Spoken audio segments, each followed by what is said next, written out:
बीमारी का इलाज। रात के 12:30 बजे जैसे ही दरवाजे के खुलने की आवाज़ आई, बुजुर्ग मीना देवी ने उसी ओर देखा। सामने उनका बेटा अमित और बहू पूजा अंदर आते दिखाई दिए। उनकी चाल में थोड़ी लापरवाही और चेहरे पर हल्की थकान थी, मानो किसी पार्टी से लौटे हों। ये क्या किया हुआ है तुम दोनों ने? हर रोज़ देर रात तक पार्टी से लौटना। मैं यहाँ सारा दिन घर के काम करती रहती हूँ और तुम्हारे पिताजी को सब्जी और दूध तक लाने जाना पड़ता है। मैं अब तक चुप रही कि चलो कभी कभार हो जाता है, लेकिन अब तो हद ही हो गई है। मीना देवी ने थके हुए और निराश स्वर में कहा। अमित ने पहले अपनी माँ की ओर घूर कर देखा, फिर अपनी पत्नी पूजा की तरफ। पूजा का चेहरा भी गुस्से से लाल हो रहा था। सुबह बात करेंगे माँ, अमित ने ठंडे स्वर में कहा और फिर पूजा को लेकर अपने कमरे में चला गया।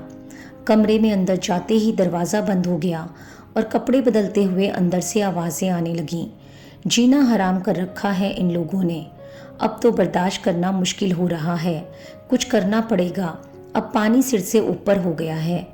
रमेश बाबू, जो अपने कमरे के दरवाजे के पास खड़े थे, ने ये शब्द सुन लिए। उन्होंने गुस्से में अपनी पत्नी मीना की ओर देखा और धीरे से बड़बड़ाए, अब कहो बच्चे हैं। मीना देवी, जो अब तक चुप थी, बोल उठी। आप सही कहते थे रमेश जी, मैं ही बच्चों को बार बार माफ़ करती रही। मैंने सोचा था कि एक दिन समझेंगे, लेकिन अब नहीं। अब आप ही कुछ उपाय कीजिए, मुझसे अब ये सब सहन नहीं होता। हर दिन उल्टे सीधे जवाब सुनने पड़ते हैं। आप तो डॉक्टर हैं, क्या इस बीमारी का इलाज आपके पास है?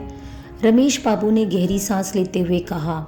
इलाज तो था, लेकिन अब तक तुमने मेरे हाथ बांध रखे थे। खैर, अब और देर नहीं होगी, सुबह इसका इलाज कर दिया जाएगा। बस तुम मेरे फैसले में डटे रहना, अगर सम्मान के साथ अपनी आखिरी सांस लेना चाहती हो। मीना देवी ने रमेश बाबू की बातों पर सहमति में सिर हिलाया। रमेश बाबू कुर्सी पर बैठ गए और सुबह का इंतज़ार करने लगे। सुबह होते ही रमेश बाबू ने अमित और पूजा को अपने कमरे में बुलाया। जैसे ही दोनों पहुंचे, रमेश बाबू ने मीना से कहा, वो कोर्ट वाले पेपर ले आओ। कौन से पेपर माँ? अमित ने हैरानी से पूछा। वहीं पूजा ने तीखे लहजे में कहा, मुझे जिम जाने में देर हो रही है, जो कहना है जल्दी कहिए। बस 2 मिनट की बात है बेटी, रमेश बाबू ने उठकर लॉकर से पेपर निकालते हुए कहा और फिर कुर्सी पर बैठकर चश्मा लगाकर पढ़ने लगे। ये कोर्ट के एग्रीमेंट पेपर हैं अमित। तुम्हें याद होगा, जब तुम्हारे 18वें जन्मदिन पर तुमने मुझसे सबसे महंगी बाइक मांगी थी, तब मैंने तुमसे ये पेपर साइन करवाए थे और तुमने बिना सोचे समझे सहमति दे दी थी। अमित और पूजा दोनों को अब चिंता होने लगी। पूजा ने अचानक सक्रिय होकर पूछा, इन पेपर्स में क्या लिखा है? रमेश बाबू ने मुस्कुराते हुए पढ़ना शुरू किया। इनमें लिखा है कि आजीवन अमित को अपने माता पिता की देखभाल पूरे प्यार और सम्मान के साथ करनी होगी और शादी के बाद उसकी पत्नी को भी। अगर किसी भी परिस्थिति में तुम दोनों अपने इस फर्ज से मुंह मोड़ते हो तो तुम दोनों का इस संपत्ति पर कोई अधिकार नहीं रहेगा। पूजा का चेहरा सख्त हो गया और अमित स्तब्ध था। रमेश बाबू ने आगे बढ़ा, और इतना ही नहीं, अगर तुम दोनों हमारी सेवा नहीं कर पाओगे तो अमित को डॉक्टर बनने में हमने जो लाखों रुपए खर्च किए थे, वह भी ब्याज सहित हमें वापस करने होंगे और फिर तुम दोनों को यहाँ से चले जाना होगा। इतना कहकर रमेश बाबू ने पेपर की फोटोकॉपी पूजा के हाथ में थमा दी। फिर बोले, बेटा, तुम्हें जिम जाने में देर हो रही थी ना, तो जाओ और फिर आराम से पढ़ लेना। पूजा और अमित दोनों के चेहरे पर डर की लकीरें साफ दिखाई दे रही थीं।